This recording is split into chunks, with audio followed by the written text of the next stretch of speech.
The decline of the mighty Mughal Empire was a complex process, but there were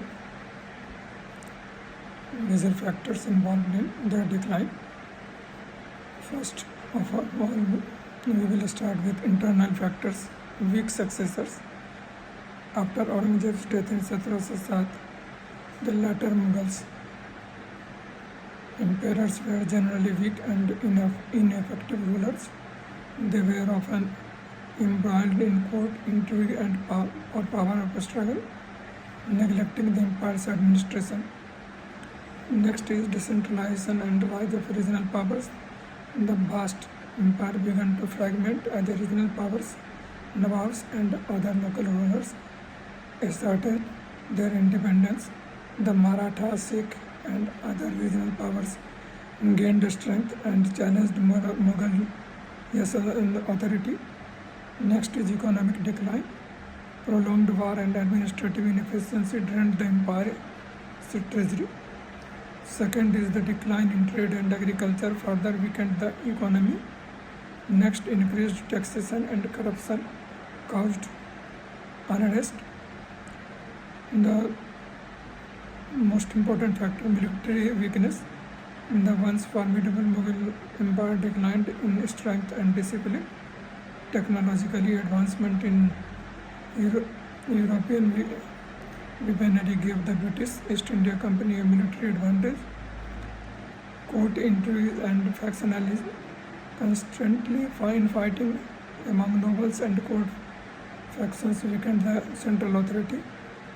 This instability made it difficult to maintain control over the vast empire.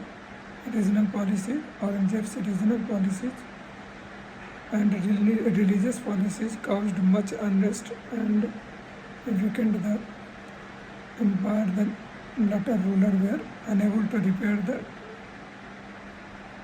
damage done.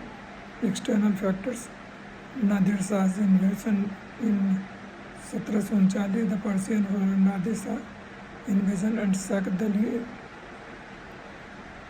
dealt a devastating blow to the Mughal empire, prestige and resources. This invasion exposed the empire's vulnerability weakness. Ahmad Shah Abdali's invasion. The Afghan ruler Ahmad Shah Abdali also invaded India multiple times, further weakening the empire. Rise of British East India Company. The British East India Company gradually gained political and economic control over the large part of India. Their military strength and strategy manpower allowed them to exploit the weakness of the Mughal empire. The Battle of Plassey in 1757 and the Battle of Buxar in 1764 were very important battles that increased British power.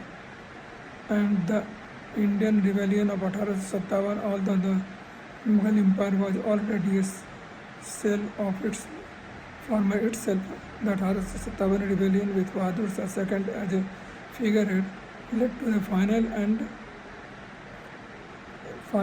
of the Mughal dynasty. The British then took direct control of India. In a nutshell, the downfall of the Mughal Empire was a gradual process accelerated by a combination of internal decay and external pressure. The empire's inability to adapt to changing circumstances and the rise of new power ultimately led to the Mughals' rest in demise.